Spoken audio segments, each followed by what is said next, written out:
우리는 잘 될 겁니다. 또 잘 되어야 합니다. 우리가 부유한 사람들이 나누는 것처럼 우리 영적 부유가 있기를 주 이름으로 축원합니다. 기독교의 신앙인들은 살아가는 방법이 다르다고 이야기를 합니다. 우리가 초식동물이 있고 육식동물이 있고 잡식동물이 있죠. 그것처럼 초식동물이 잘못해서 음식을 잘못 먹으면 몸에 이상이 생깁니다. 육식동물이 초식을 하게 돼도 문제가 있게 되죠.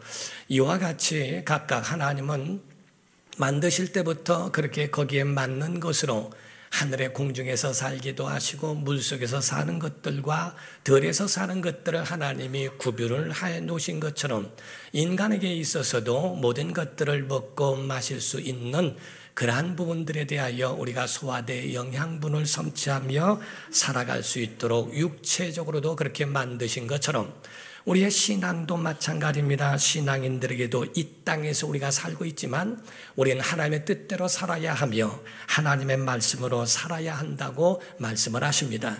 예수 말씀하시기를 육은 곧 사람의 떡으로만 살 것이 아니요 하나님의 입으로 나오는 모든 말씀으로 산다. 육체는 떡으로 살지만은 그 영은 하나님의 입으로 나오는 말씀으로 산다고 하지 않습니까? 우리가 만사형통이라고 하는 찬송을 합니다. 무슨 일을 만나든지 만사형통하리라 하고 하니까 말하기를 아니 지금 이런 상황에서 무슨 만사형통 그럼 예수 믿으면 다 잘 된다는 얘기냐 라고 이야기하지만은 그냥 하는 말이 아닙니다. 여기서 만사형통이라고 하는 것은 그 형통 자체가 환경에 있는 게 아니라 하나님과 함께하는 것에 있다는 겁니다. 그러므로써 우리는 불통이어도 형통인 줄 믿습니다. 요셉이란 사람이 자기 형들에게 시셈에 밀려 그래서 팔려가는 신세가 되었죠. 애굽 땅에 가게 되었고 보디바라라는 사람의 집에 팔려가게 됐습니다. 그런 자기만 노예뿐만 아니라 자기의 자녀들까지도 다 노예가 되는 불행한 신세가 되어버렸죠. 한순간에 자유했던 사람이 매인 사람이 되어버렸고 종의 사람이 되어버린 노예의 사람이 됐음에도 불구하고 신기하게 성경은 말씀하기를 그가 하나님이 함께 하심으로 그는 형통한 자가 되어 라고 되어 있어요. 요셉의 삶 속에도 하나님이 함께 하시니 그가 형통한 자라고 성경은 기록한 줄로 믿습니다. 그러므로 요셉의 가는 곳마다 하나님이 인도해 주셨고 결국 마침내 하나님의 승리를 그에게 안겨주신 줄로 믿습니다. 바울과 실라라는 사람도 은혜를 받고 전도 여행을 떠나게 되죠. 최초로 갔던 빌립보라고 하는 지역에 갔더니 저 많은 귀신 들린 여종을 만나게 됩니다. 그에게 귀신을 쫓아내고 났더니 그 여종이 점치는 것으로 돈을 벌었는데 한순간에 귀신이 떠나고 나니까 그때부터 돈벌이가 없어졌어요. 그러니까 돈벌이가 없어져 버리니까 그에 대해 화가 나서 고발을 하게 됐고 그때에 그 바울과 실라는 좋은 일을 하고도 늘씬 얻어맞고 감옥에 갇혀서 사는 그런 신세가 되어버렸습니다. 그런데도 그는 일어나서 찬양하며 하나님 앞에 경배했다고 되어 있는데 그런 순간에 감옥이 흔들면서 거기서 옥문이 열려집니다. 그때의 그 간수는 그에 대한 죄수들의 벌을 자기가 받아야 되기 때문에 거기에 낙심을 하고 칼을 들어서 자살을 하려고 하죠. 그때의 바울과 실라가 그 네 몸에 손대지 마라. 우리가 여기 있다. 염려하지 마라. 아니 이런 가운데 그 여유가 있고 어떻게 이렇게 살 수 있을까? 형제들아 내가 어찌해야 할꼬라고 묻는 자에게 사도 바울은 유명한 말을 합니다. 주 예수를 믿으라. 그리하면 너와 내 집이 구원을 받으리라 하고 그러니까 예수 그리스도를 영접하게 되어 바울과 실라는 얻어맞고 그러한 어려움 가운데 있었어도 그로 인하여 빌립보의 첫 교회를 세울 수 있는 하나님이 길을 여시고 통로를 열어주신 줄 믿습니다. 예수 믿는 사람들은 불통도 형통인 줄 믿습니다. 그냥 하는 말이 아니라 예수를 믿는 사람들에게 하나님이 이와 같이 우리에게 그 길로 인도해 주시더라 하는 겁니다. 기독교의 신앙 기본 는 다른 게 아니라 하나님의 예수 그리스도의 은혜와 하나님의 사랑과 성령의 교통하심이라고 말을 합니다.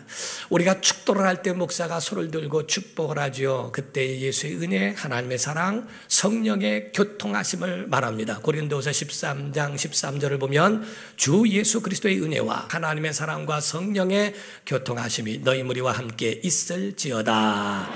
그러니까 이와 같이 여기서 사도 바울이 말을 할 때에 아버지, 아들, 성령 이렇게 차순을 따라 해야 되는데 왜 예수의 은혜가 먼저 나왔는가? 그거를 몰라서 그런 게 아닙니다. 우리에게 가장 중요한 것은 예수의 은혜가 필요한 거예요. 예수의 은혜가 있는 자에게 하나님의 사랑이 있는 줄 믿습니다. 하나님의 사랑이 있는 자들에게 성령이 교통하시는 것이지, 하나님의 사랑을 먼저 하지 않은 그 이유도 예수 그리스도의 은혜, 그 선물이 우리에게 먼저 있어야 하기 때문에 그렇습니다. 이와 같이 우리 안에는 예수 그리스도의 은혜로 살아야 하고, 그런 자들에게 하나님이 사랑을 베푸시며 성령님께서도 그런 자들과 함께 보호하시고 깨닫게 하시고 그의 삶을 인도하시는 교통하심이 있는 줄로 믿습니다. 신앙생활은 세상 끝으로 사는 것이 아니라 하나님의 것으로 살아가는 신령한 삶이라고 이야기를 해요. 이 세상에 반전이 많습니다. 영화를 보거나 드라마를 보면 반전이 있을 때 스릴이 있어요. 그냥 막 잡아들이고 뭐를 하고 그게 옳은 것처럼 다 했는데 다 죽었다 생각하고 있는데 거기에 완전히 반전이 일어납니다. 씨름을 하더라도 그 가운데에 1대1, 2대1 또는 3대1로 지고 있는데 그 가운데 반전이 일어나서 4대3으로 이기기도 하고, 이런 부분들을 볼 때에 굉장히 아주 그 가운데에 스릴을 느끼면서 굉장히 좋아하는 것을 보게 되죠. 우리의 신앙생활도 마찬가지입니다. 우리의 신앙생활도 예수 믿는 것이 얼마나 우리에게 큰 반전인지를 우리가 아셔야 합니다. 우리의 모든 반전 중에 예수 영접이 가장 큰 반전인 줄로 믿습니다. 예수를 믿음으로 터닝 포인트가 된 거예요. 예수 믿음으로 완전히 변화돼 버렸습니다. 하나님의 사람이 돼 버렸어요. 땅의 사람이 하늘의 사람이 됐고, 세상에 있었던 사람이 하늘의 하나님의 자녀가 된 줄 믿습니다. 그러므로 사람은 3번 살게 되는데, 첫 번째는 가족과 함께 살아가는 육신의 삶이 있고, 두 번째 삶은 예수 안에 살아가는 교회의 삶이 있으며, 세 번째 삶은 영생의 삶으로 천국에서 살아가는 영생의 삶이 우리 안에 세 번째 삶이 있다 하는 겁니다. 그러므로 여러분과 저는 세상 가족만 있는 게 아니라 하늘의 가족이 있어서, 하늘의 가족이 되다 보니까 이 땅에 있는 것이 다 하찮게 보이고 귀하게 여겨졌던 것들이 다 시시하게 보여집니다. 찬송 가운데도 보면은 이전에 좋던 것 이제는 값없다라는 찬송이 있어요. 이전에 좋았고 이전에 그런 것 없으면 못 살고, 그것이 자기의 생명과도 같이 지키려고 했던 그런 모든 것들이 하늘의 사람이 되고 나니까 이제는 다 가치가 없고 값이 없어져 버렸다라고 이야기합니다. 왜냐하면 새로운 삶이 됐기 때문에 그렇습니다. 고린도후서 5장 17절을 보게 되면 그런즉 누구든지 그리스도 안에 있으면 새로운 피조물이라, 이전 것은 지나갔으니 보라 새 것이 되었도다 라고 되어 있어요. 우리는 여러분과 저는 새로운 삶이 임한 줄 믿습니다. 예수 영접한 다음에 이와 같이 완전히 변화된 삶이 된 거예요. 우리가 북한에서 탈북한 사람을 새터민이라고 이야기를 합니다. 우리 이곳에서 남한에서 새로운 터전을 만들어 가게 된 사람들, 그 사람들 이야기를 들어보면 굉장히 심각한 얘기를 하는데, 같은 한국말을 쓰지만 너무 힘들다는 거예요. 그걸 이해하기가 힘들고, 두 번째가 문화가 힘들고, 세 번째가 제도가 힘들다는 겁니다. 탈북하기 위하여 자기 목숨을 걸고 했고, 몇 개월 동안을 다른 나라들을 통하여 그렇게 전전긍긍하다가 남한에 왔건만 여기서 적응하며 살아야 되는 것이 새로운 삶이 되어버렸다고 이야기를 하죠. 여기서 적응하며 살기 위해서는 얼마나 자기 자신이 노력해야 하고 적응을 위하여 힘을 다해야 하는지 몰라요. 하나님의 사람도 똑같습니다. 예수만 믿고 정보만 받는다고 변화되는 게 아닙니다. 예수 안에 들어왔으면 그 안에 그의 사람으로 자기를 훈련케 되지 않으면 결단코 변화가 되지 않습니다. 우리가 군대에서도 군마가 있어요. 군마를 훈련하기 위해서 막 훈련한다고 그러죠. 나중에 최종 마지막 훈련이 끝난 다음에 언덕 위에 오르게 하고, 그 언덕 위에 올라서 말들을 쫙 서게 하고, 밑에는 고기와 이런 것들로 정말 이 말이 좋아할 수 있는 그런 것들을 준비하고 있다가, 그랬다가 나중에 시도를 보내면 그걸 먹으려고 얼마를 굶었으니까 막 하늘이다라 간다 그러죠. 가가지고서 그걸 먹으려고 하는 순간에 신호를 보냅니다. 호로락을 부르든지 소리를 지르든지 빽 소리가 날 때에 먹지 못합니다. 주인의 소리에 먹으라 하는 그러한 신호가 있기까지는 침을 줄줄 흘리면서도 그 음식을 보고서 먹지 못하고 있습니다. 그러나 아랑곳하지 아니하고 주인의 신호와 사인에는 전혀 상관없이 뛰어내려가서 자기 배고픈 것을 채운 군말은 안락사를 시키든지 그를 끝내버린다는 거죠. 그의 소리를 듣고 주인의 말에 듣고 통제가 되는 말만 군마로 사용하는 것. 또 군견도 마찬가지입니다. 똑같이 그와 같이 과연 통제가 되느냐 하는 거죠. 야생마는 아무리 잘 달려도 길들여지지 않으면 쓸 수가 없어요. 하나님도 마찬가지입니다. 조종사가 비행기를 아무리 조정을 잘한다 할지라도 관제탑을 무시하면 그 조종사는 금방 내려와야 합니다. 사고를 낼 수가 있기 때문에 그렇죠. 이와 같이 관제탑에서 이륙하라 착륙하라, 우리가 비행기를 타면 거기서 멘트가 나옵니다. 아직 이륙 허가가 나지 않았습니다. 또는 지금 이륙 허가를 받고 지금 이제 출발합니다 라는 이야기를 합니다. 허가가 떨어져야 이륙도 하고 허가가 떨어져야 착륙도 하는 것처럼 바로 하나님의 허가가 떨어져야 그분의 사인, 그분의 말씀에 의하여 과연 통제되며 그분에게 다스림 받고 있느냐 하는 거예요. 새로운 삶의 가장 첫 번째 관문이 회개입니다. 그래서 아브라함에게도 하나님께서 첫 번째 명령하신 것이 갈대아 우르를 떠나 내가 지시할 땅으로 가라라고 말씀을 하십니다. 갈대아 우르는 내 영역이요, 내가 주인이었고 내 뜻대로 내가 마음대로 내가 원하는 대로 살았던 것이 갈대아 우르입니다. 이제는 내가 주인이라는 것을 거부하고 이제 하나님이 몰아내시고 하나님이 말씀하신 지시한 땅으로 가는, 이제 내 주인은 하나님이야 하는 말씀입니다. 우리가 회개한다는 것은 내 주인, 내가 가지고 있는 것들을 다 내려놓고 하나님을 내 주인으로 모시고 그분의 통제에 따르는 거예요. 그래서 아브라함은 갈대아를 떠나 하란을 통하여 가나안 땅으로 들어가 거기에서 거주하게 되지요. 모세도 마찬가지입니다. 애굽에 있는 그 이스라엘 백성이 애굽에서는 하나님 섬길 수 없습니까? 그럼에도 불구하고 하나님은 모세를 통하여 이스라엘 백성들을 광야로 몰아내게 하시죠. 그래서 광야로 가서 거기서 하나님을 섬기게 하십니다. 왜냐하면 너의 영역과 내가 가지고 있는 세상 임금 그 바로의 밑에서 다스려졌던 모든 근성, 노예 근성을 끊고 홍해를 건너와 광야에서 하나님의 인도를 받아야 한다고 하시는 하나님의 말씀입니다. 오늘날 신앙생활하는 사람은 예수만 믿는 것이지 그분의 통제를 받지 않으려고 하는 사람들이 있어요. 그냥 얼굴이나 예쁘려고 그러고 그냥 성령이나 해서 하려고 그럴 때 누차 말씀드리지만은 성령 잘못하면 하나님도 못 알아봅니다. 그래서 하나님 재림하실 때에 천사들이 부르러 왔을 때에 거기서 낙오되면 안 됩니다. 중독에 대해서 조금 고친 게 더 고치고 더 고치고 하다 보면 완전히 딴판 사람이 되어버릴 수 있다는 거죠. 신앙인들은요 절대 세상에 끌려가지 말아야 합니다. 세상 사람들이 되지 말고요, 성령의 사람은 성령에 이끌려 사는 자 되기를 주님으로 축원합니다. 하나님의 십자가에, 예수의 십자가의 은혜로 살아야 하고 하나님의 말씀으로 살아야 하고 성령의 인도로 살아야 할 줄로 믿습니다. 그분의 말씀의 위력을 아는 사람, 오늘 예수 말씀의 능력, 그 능력을 아는 사람, 하나님의 사람은 예수 그리스도의 말씀에 능력이 있다는 사실을 아는 사람, 이런 사람들이에요. 우리가 순복음의 영성 가운데는 4차원의 영성을 이야기하는데요, 4차원의 영성 가운데는 생각, 믿음, 꿈, 말이라고 하는 4가지를 말합니다. 보이지 않지만 사람을 통제하고 사람을 움직이는 것 4가지, 생각, 2번째 믿음, 3번째 꿈, 4번째 말입니다. 우리가 밥맛이 없다고 그럽니다. 밥을 먹을 수 있는, 먹고 싶은 마음이 없을 때 식욕이 떨어져요. 내가 어디 길을 가다가도 에이 내일 가지, 마음이 돌아서면 몸도 돌아서게 돼 있어요. 우리의 생각, 믿음, 꿈, 말은 우리를 통제하고 우리의 미래를 결정할 수 있어요. 그런데 이 4가지 중에 가장 더 중요한 것이 있는데 그것은 말이라는 겁니다. 말은 모든 것들을 통제하는 이 4가지 중에서도 가장 중요한 것이 말이라는 거죠.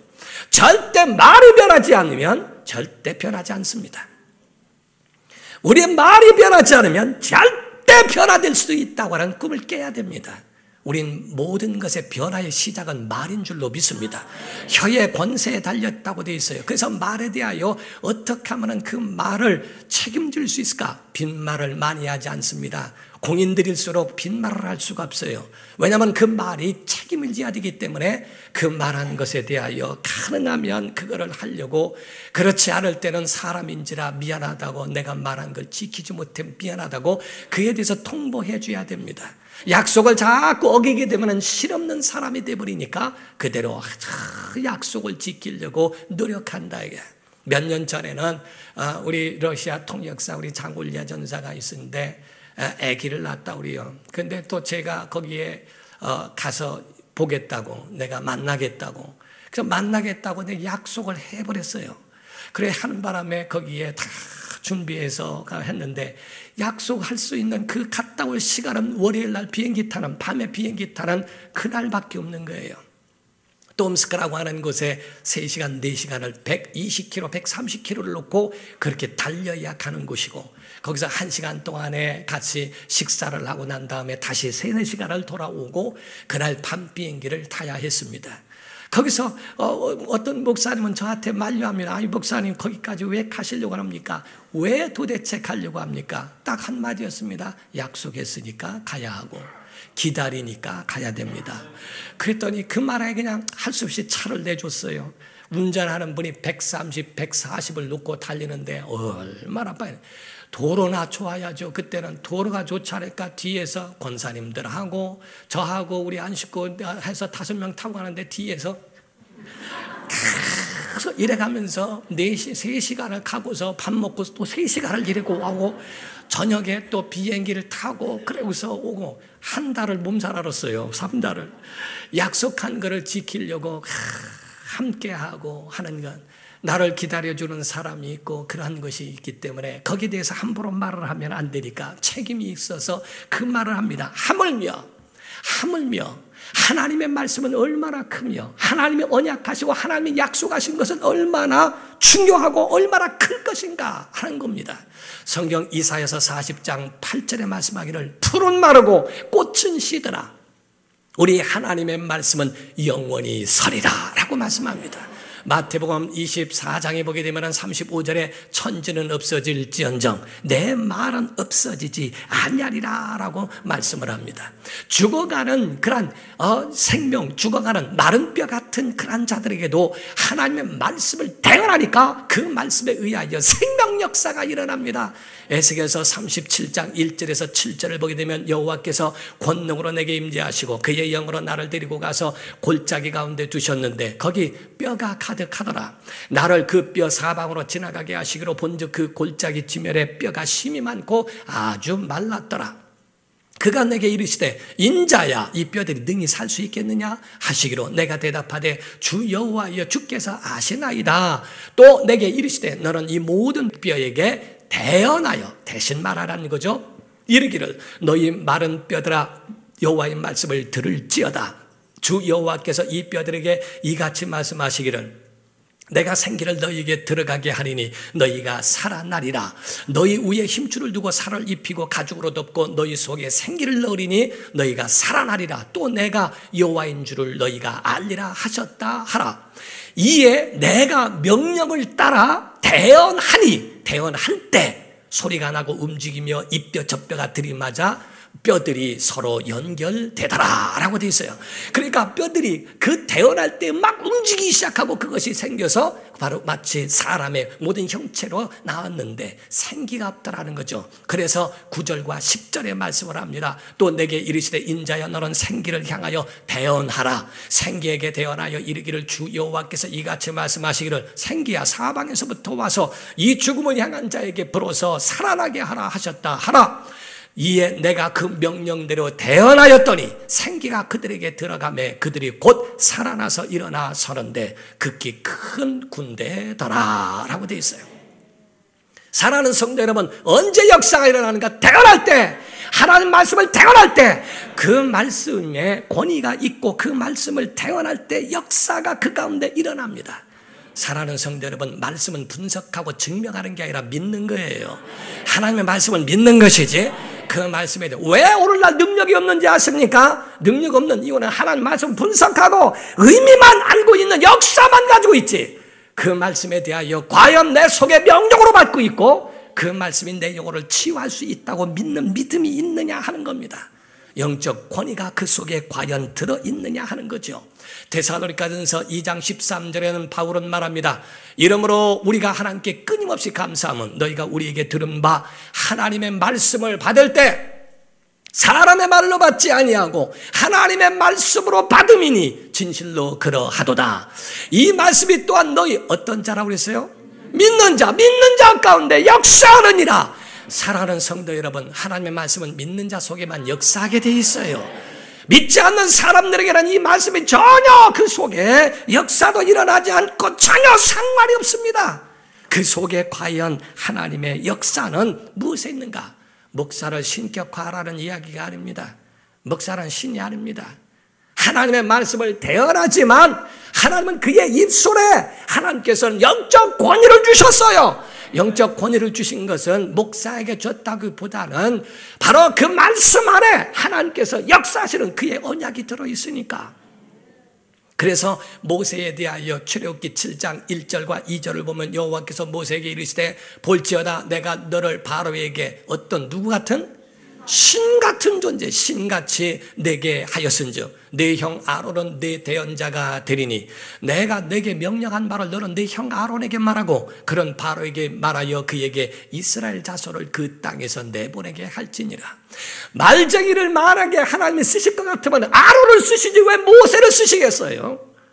모세는 믿음 있는 사람이고 아론은 말하는 사람입니다. 그러나 아론의 말에 하나님이 능력 주신 것은 신적 권위가 모세를 통하여 하나님의 권세가 그에게 있기 때문에 그렇습니다. 요한복음 10장 35절에도 이어서 말씀합니다. 예수 말씀하시기를 성경은 패하지 못하나니 하나님의 말씀을 받은 사람들에게 신 같은 존재, 신적 권위 신이라였거든 하고 말씀합니다. 하나님께서 우리에게 신적 권위와 같은 것, 그런데 이것을 남용하고 잘못 사용한다면 그 책임을 져야 되겠죠. 모세나 이런 사람들. 제가 말씀드린 적이 있습니다만 어떤 목사님이 성지순례를 갔는데 한쪽 다리를 절드래요. 제가 아는 목사님이 그 목사님을 찾아가서 식사를 하면서 아니 목사님 다리를 저시는 이유가 뭡니까? 제가 뇌졸중으로 쓰러져 죽었다가 살아났습니다.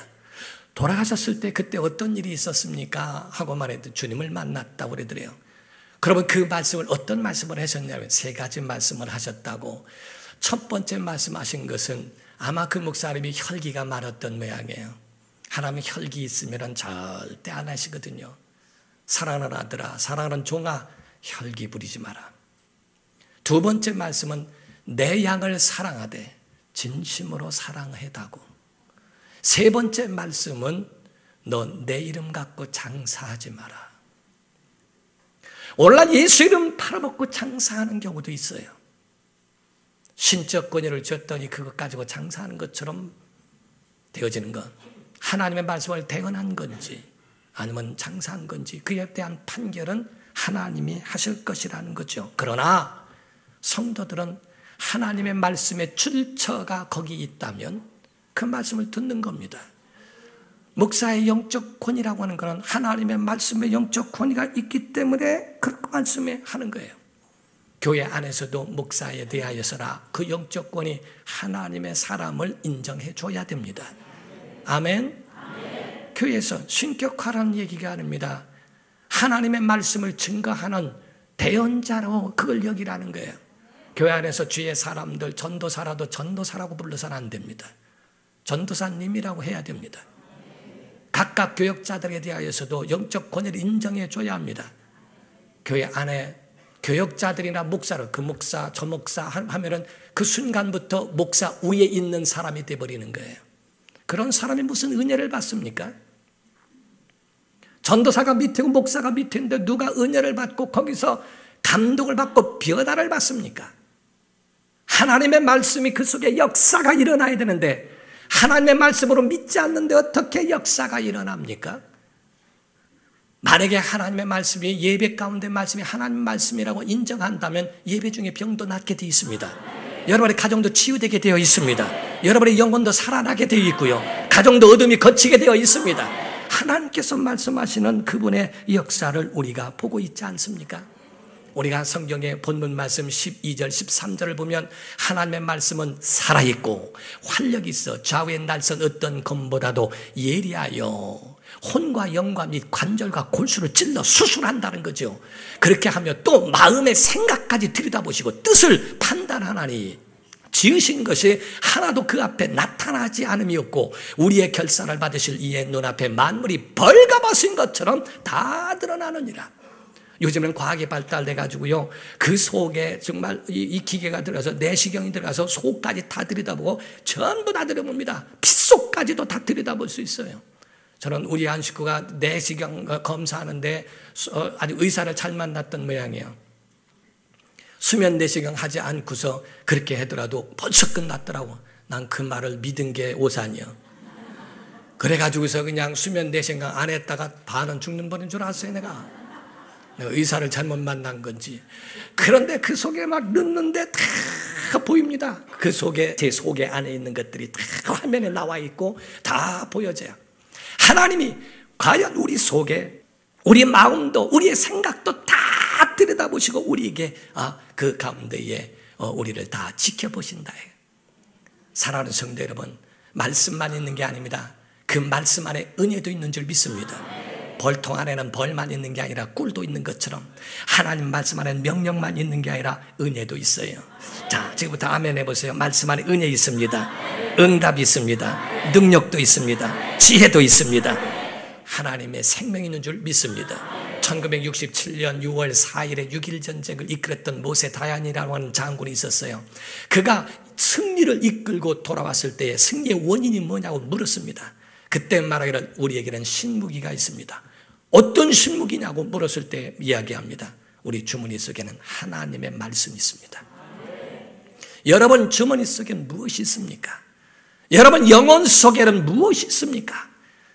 정말 예수 말씀의 그 능력이, 예수 그리스도의 말씀의 그 능력이 우리 안에 과연 살아있는가? 어떤 교회가요, 새 들어서 교회를 하고 있는데 2층이 교회고 3층이 술집이래요. 항상 교회 예배하러 갈 때마다 술집 가는 사람을 만나니까 크게 배기 싫어서 기도했다고 그러죠. 주여 저 술집 망하게 하여 주옵소서. 응답으로 얼마 후에 화재가 나서 망했대요. 주인이 교회를 고소를 했는데 하는 말이 교회가 기도해서 망했다. 그래서 경찰에서 조사받는다고 불렀대요. 그래 하니까 목사님이 하는 말이 기도한다고 다 됩니까? 기도했다고 하자는 거 아닙니다. 그런데 주인은 아닙니다. 기도해서 난 겁니다. 하나님이 봤을 때는 누구 믿음을 인정할까 이해가 안 돼요. 말은 맞는 것 같은데 무혐의로 풀려나기는 하는데, 그런데 믿음에 대해서는 하나님이 누구의 말을 믿음이 있다고 보실까? 술집 주인은 아니라는 게요, 기도해서 됐다는 거예요 이게. 그런데 목사는 아니라는 거예요. 기도한다고 다 응답되는 거 아니라는 거예요. 하나님도 참 판단하실 때에 누구의 손을 들어주실까 하는 거예요. 여러분 예수 말씀의 능력이 여러분 영혼에 있기를 주 이름으로 축원합니다. 여러분 영혼에 하나님 말씀이 있게 하세요.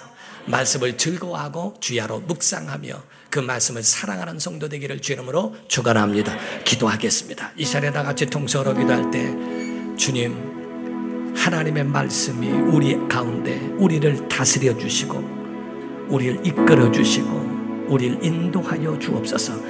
믿는 자 속에 역사하시는 말씀이 우리 안에서 이루어지게 하여 주옵소서. 다 같이 통성으로 기도하시겠습니다.